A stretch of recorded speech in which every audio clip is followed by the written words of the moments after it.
morning, students. You are most welcomed in my English classes. Today, we are going to study the poem A Thing of Beauty. First of all, we are going to study or know about the poet. The poet of this poem is John Keats. Students, John Keats was born in London in the year 1795 and died in Rome in 1821 at the young age of 25 due to illness. He is a romantic poet and his poetry is characterized by sensual. Sensual means related to gratification of senses. Imagery in his most popular work, which is a series of odes. Odes mean a lyrical poem which is meant for a particular subject. Today, his poems are one of the most sought after creations in English literature. The above given poetry is an excerpt from his poem Endymion, a poetic romance, 1818, considered to be an epic poem. Epic poem means lengthy narrative poem. Students, यहाँ पर बताया गया है कि a thing of beauty John Keats के द्वारा लिखी गई एक पोइम है। जॉन किट्स का जन्म 1795 में लंदन में हुआ और उनकी मृत्यु 1821 में मात्र 25 वर्ष की आयु में बीमारी के कारण रोम में हुई। वो एक रोमांटिक पोइट थे और उनकी जो कविताएं थी अर्थात जो उनकी कविताएं थी वे सेंसुअल, उनमें कैरेक्टर देखने को मिलता था अर्थात उनकी जो गुणवत्ता थी वो सेंसुअल थी। सेंसुअल्स का मीनिंग यहाँ पर स्टूडेंट्स ये बताया गया है कि जिनका सेंसेस की ग्रेटिफिकेशन से संबंध हो। इमेजरी उसके कार्य की लोकप्रियता एक ऑड की सीरीज में हुई है। ऑड हमारा एक लिरिकल पोइम होती है जिसको किसी विशेष विषय के अर्थ में या विशेष विषय के बारे में जिसमें बताया गया होता है। आज उनकी कविताएं इंग्लिश क्रिएशन के बाद या क्रिएशन के बाद इंग्लिश लिटरेचर में सबसे अधिक इनकी मांग है अर्थात इनको अधिक पढ़ा जाता है। द अबव गिवन पोइट्री और पोइम, यहाँ पर स्टूडेंट्स एक वो है जो इनकी जो हम पोइम पढ़ने जा रहे हैं ए थिंग ऑफ ब्यूटी, वो उनकी एक कविता का भाग है। जो कविता एक लंबी कविता है जिसको एक पोइटिक रोमांस कहा गया है जिसकी रचना 1818 में हुई और उसका नाम है Endymion.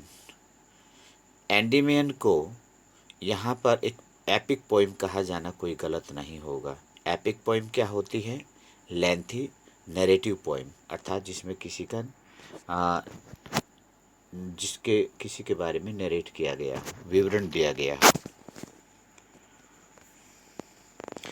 Background of the poem A Thing of Beauty.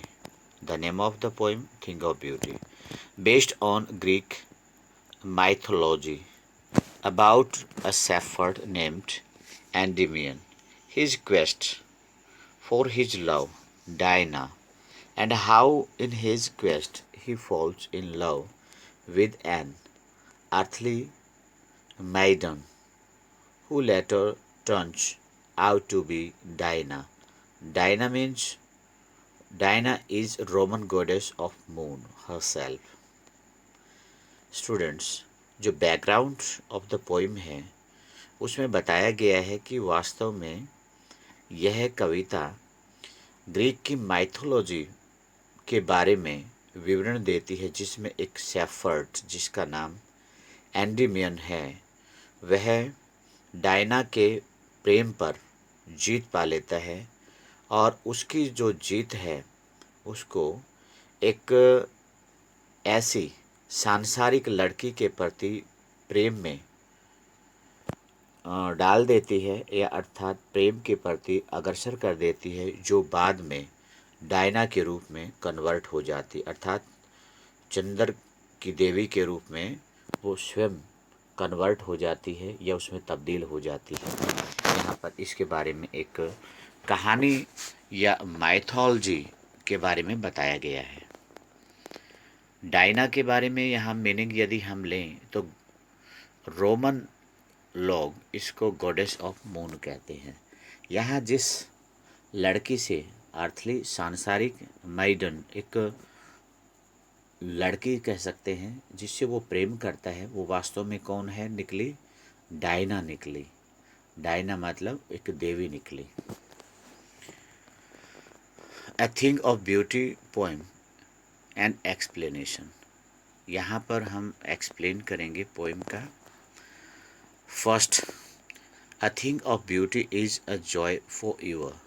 Its loveliness increases, it will never pass into nothingness but will keep a bower quiet for us and asleep, full of sweet dreams and health and quiet breathing. Students, यहाँ पर यदि हम पहली line के बारे में explain करें, कहा गया है एक सुंदरता की वस्तु जिसमें सुंदरता निहित होती है वो सदा सदा के लिए बनी रहती है और उसकी सुंदरता इंक्रीज होती रहती है। ये कभी भी नथिंगनेस नहीं होती, अर्थात कभी भी शून्य नहीं होती, बल्कि ये एक ऐसे बोवर मीन्स सैडी प्लेस की भांति होती है हमारे लिए, जिसके छाँव में हम एक सौपन भरी सुख चैन की नींद ले सकते हैं। यहाँ पर स्टूडेंट्स ये बताया गया है कि ये किसके समान है? बोवर के समान है।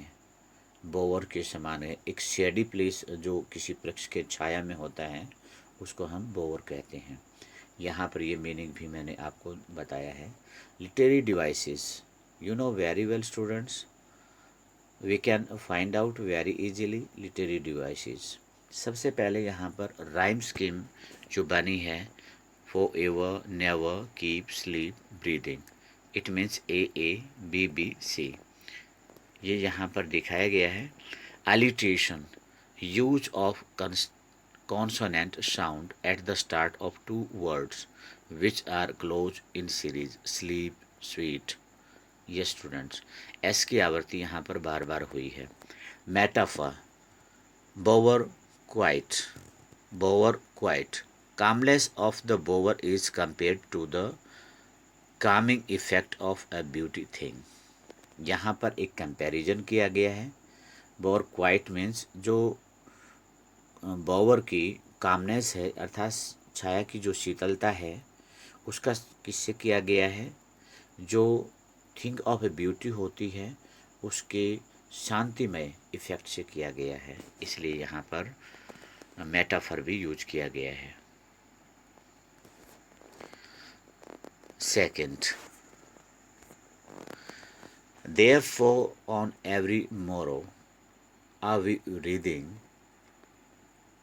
and flowery band to bind us to the earth, spite of despondence of the inhuman death of noble nature, of the gloomy days, of all the unhealthy and over darkened ways made for our searching. Yes, in spite of all, some shapes of beauty moves away the pall from our dark spirits. Students, सबसे पहले हम यहाँ पर इनका explain करेंगे। इसलिए हर सुबह हम एक फूलों की माला को बनाते रहते हैं, जो सांसारिक माला होती है। और सांसारिक आने वाले दिन के लिए हम अपनी प्लानिंग करते रहते हैं। लेकिन यहाँ पर एक और बताया गया है कि spite of despondence, despondence means depressed, meaning भी यहाँ पर दिया गया है, of the inhuman death of noble nature. यहाँ पर ये बताया गया है कि यहाँ पर योग्य व्यक्तियों की भी कमी है।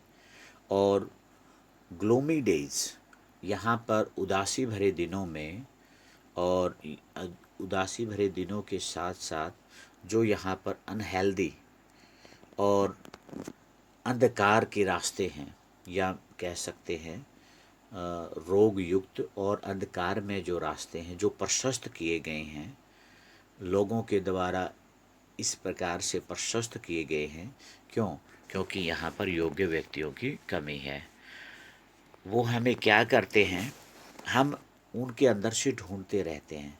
हाँ, इन सब के बावजूद हम ये कह सकते हैं कि सम शेप्स ऑफ ब्यूटी, सुंदरता के कुछ पल हमें उन दुखमय परिस्थितियों से बाहर निकाल सकते हैं, और हमारे मन से, हमारी आत्मा से उस डार्क को, डार्क स्पिरिट्स, यहाँ पर ये कहा गया है जो मन उदास हुआ है, उस उदास मन में भी खुशी के पल जागृत कर सकते हैं। स्टूडेंट्स, यहाँ पर सीधा सीधा ये बताया गया है कि इसलिए आने वाली सुबह में हम अपने एक फूलों की माला बुनते हैं जो हमें इस पृथ्वी से बांधे हुए रखती है, और उस पृथ्वी से जहाँ पर योग्य व्यक्तियों की बहुत कमी है, और यहाँ का जो नोबल नेचर है, नोबल नेचर में जो उदासी भरे दिन आए हुए हैं, और जहाँ पर अमानवीय तत्व सबसे ज़्यादा है, वहाँ अनहेल्दी और डार्कनेस से परिपूर्ण रास्ते बने हुए हैं, जिसमें हम अपनी मंजिल को सर्च करते रहते हैं। इन सब के बावजूद भी यहाँ पर कुछ प्रकृति के, जैसे ये हमारा यहाँ पर देख सकते हैं, कुछ प्रकृति के शेप ऐसे भी हैं जो सभी डार्कनेस को हमारे मन से, हमारे दिल से बिल्कुल दूर कर देते हैं, और हमारे मन को खुशी से परिपूर्ण कर देते हैं। Literary devices, anaphora. Anaphora students, you can say the use of same word into consecutive lines of noble nature of all the unhealthy। यहाँ पर स्टूडेंट्स ये कह सकते हैं कि जो of noble nature of all, यहाँ पर स्टार्टिंग हुई है ऑफ से, इसलिए यहाँ पर एनाफोरा कहा गया है। जब एक ही साथ या एक जैसे वर्ड से किसी लाइन की स्टार्टिंग हो, या कोई भी पोइट्री की कोई लाइन स्टार्ट हो, तो वहाँ पर एनाफोरा होता है। अलिट्रेशन, अलिट्रेशन स्टूडेंट्स पहले भी हमने किया है, किसी कॉन्सोनेंट साउंड की जो स्टार्टिंग के जो वर्ड्स होते हैं वो बिल्कुल एक ही ध्वनि के हों, तो वहाँ पर हम ये कह सकते हैं, जैसे band bind, Nobel nature, Nobel nature में एन की पुनर्वृत्ति है, और बैंड बाइंड में बी की पुनर्वृत्ति है, तो यहाँ पर अलिट्रेशन बनता है। मेटाफर, रेदिंग अ फ्लावर बैंड, यहाँ पर कहा गया है कि फूलों का एक हार बुनना। The beautiful things of our life bind us to the earth. इसका मतलब यहाँ पर कंपैरिजन किया गया है, जैसे फूलों के जैसे हार को बुना जाता है, एक के बाद एक फूल को पिरोए जाते हैं, तो यहाँ पर फूल यहाँ पर सुंदरता का प्रतीक है, और जो हार है वो आपस में जो फूल एक दूसरे से सटे हुए हैं वो उनके बंधन का प्रतीक है। ठीक यहाँ पर ये बताया गया है कि जो सुंदर वस्तुएं हैं वो हमें इस संसार से बांध कर रखती हैं। यहाँ पर कल्पना की गई है एक फूलों के हार की, एक व्यक्ति के जीवन से। A flowery band to bind us, ये यहाँ पर नेक्स्ट में जो है, यहाँ पर इमेजरी, इमेजरी क्या होता है, इमेजिन, जहाँ पर creating a sensory effect of beautiful things lined up in a string. यहाँ पर ये कहा गया है कल्पना की गई है, कोई हार बनाया नहीं गया है, बल्कि एक कल्पना की गई है जो एक फूलों की माला के रूप में की गई है। यहाँ पर ये कहा गया है कि यहाँ पर इमेजिनेशन का प्रभाव हुआ है। इमेजिनेशन इमेजरी जो दिया गया है वो इमेजिनेशन का ही एक प्रतिरूप है। इन्वर्जन, इन्वर्जन यहाँ पर भी फिगर ऑफ स्पीच का प्रयोग हुआ है। Normal order of words is reversed are we wreathing a flowery band. यहाँ पर इन्वर्जन, स्टूडेंट्स, इन्वर्जन का जो प्रयोग किया गया है, स्टूडेंट्स यहाँ पर ये कह सकते हैं कि व्युत्क्रम शब्दों का यहाँ पर प्रयोग हुआ है, जो ये कह सकते हैं जैसे are we wreathing a flower band. यहाँ पर जो नॉर्मल शब्दों का प्रवाह होता है, एक फ्लो में होता है, उसके बिल्कुल विपरीत यहाँ पर प्रयोग हुआ है।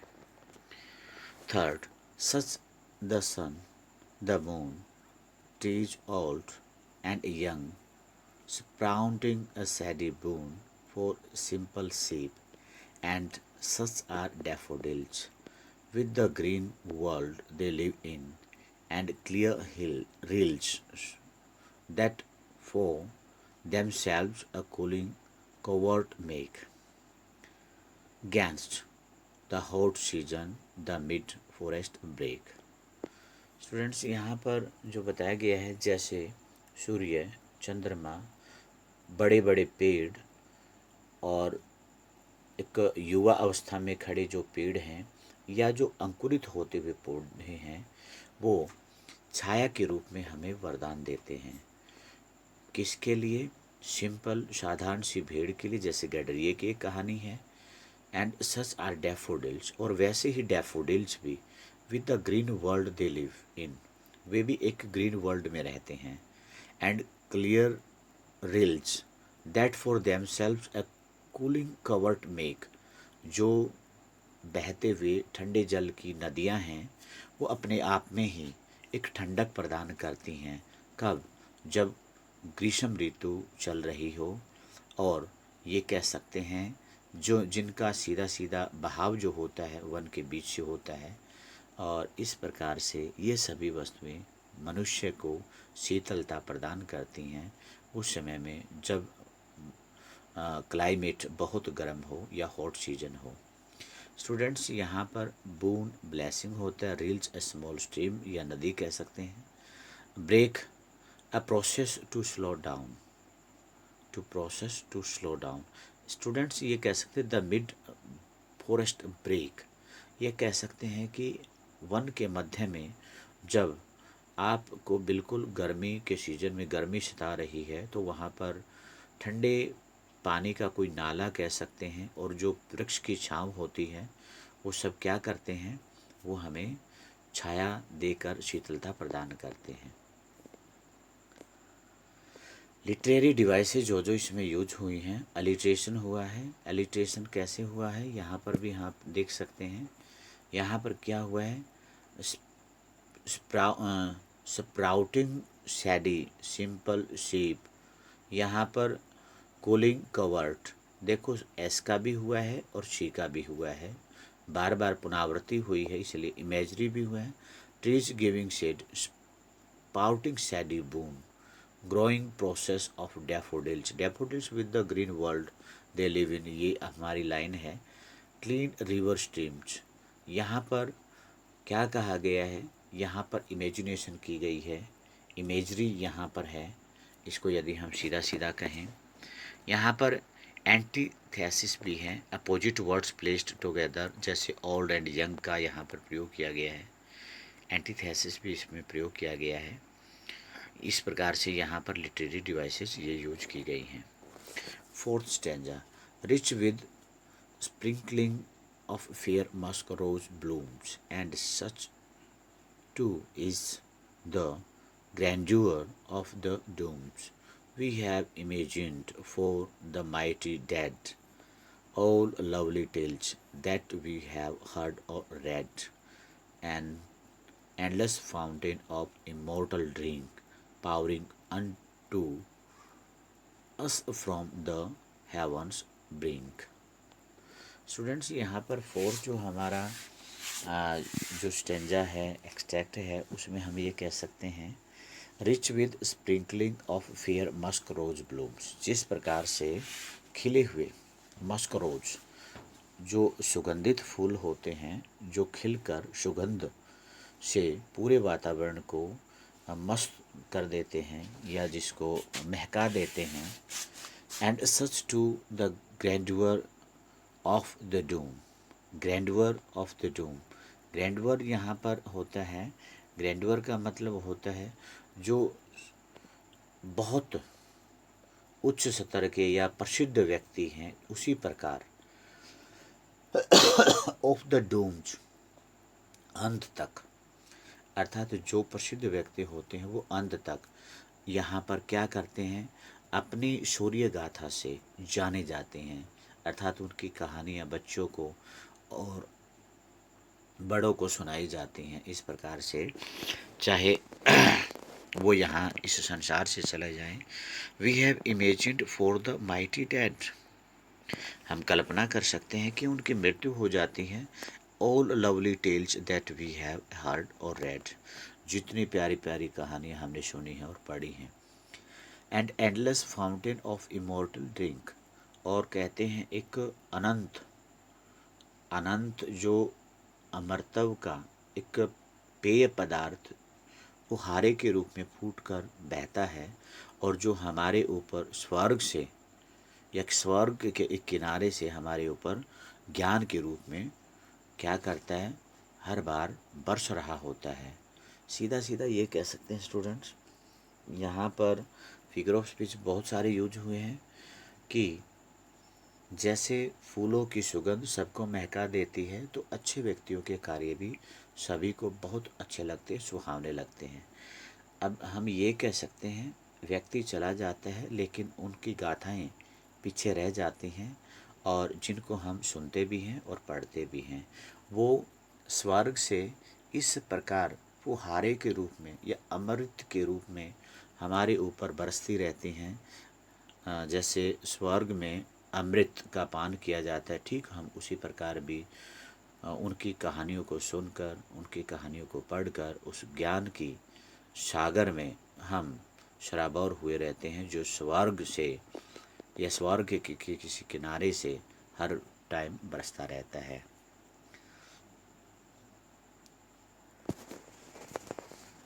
लिटरेरी डिवाइसेस, अलिट्रेशन हुआ है, हैव हर्ड दोनों हुआ है, मेटाफर हुआ है, immortal drinks, beautiful object of nature are forever like an never ending portion of a drink.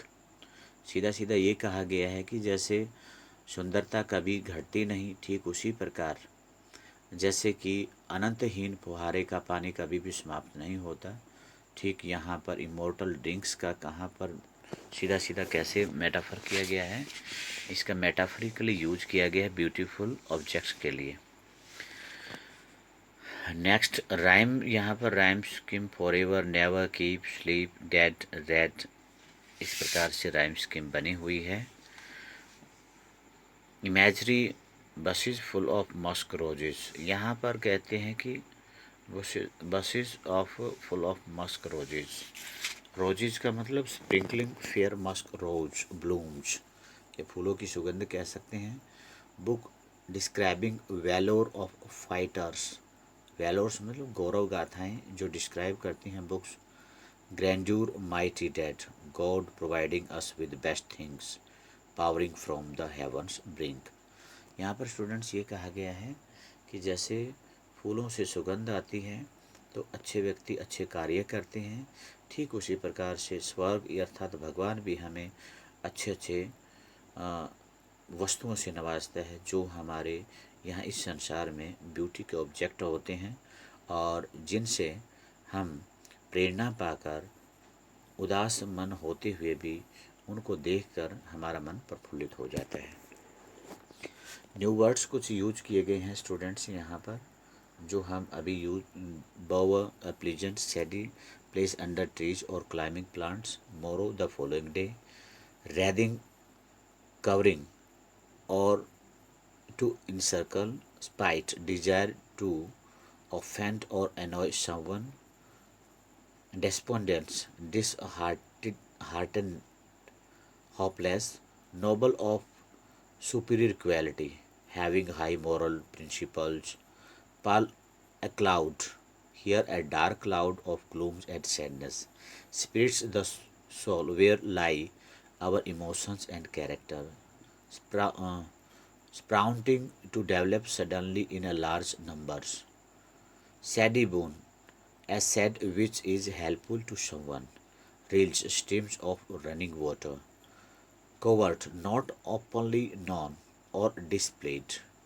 Covert cover सुना होगा स्टूडेंट्स, वही होते हैं इतना जैसा हम कह सकते हैं grandeur, so as to impress, doomed last day of the existence, immortal living for ever, heavens bring the door of gods home. List of things of beauty mentioned in the poem: the sun, the moon, shady trees, beautiful daffodils, streams of water, dense green bushes of forest ferns, where fragrant musk roses grow, tales of heroic men who sacrifice their lives, list of things that causes suffering and pain. यहाँ पर students ये अलग part है, यहाँ से हम कह सकते हैं desire to offend others, hopelessness, lack of noble man, bad health, unhappiness, gloom, darkness, ये हमारे यहाँ पर एक प्रकार से कह सकते हैं कि नेगेटिव पॉइंट इस पोइम में दिखाए गए हैं. स्टूडेंट्स, इस प्रकार से ये हमारी पोइम होती है. I think it will help you to understand the content of this poem. Thanks and have a great time.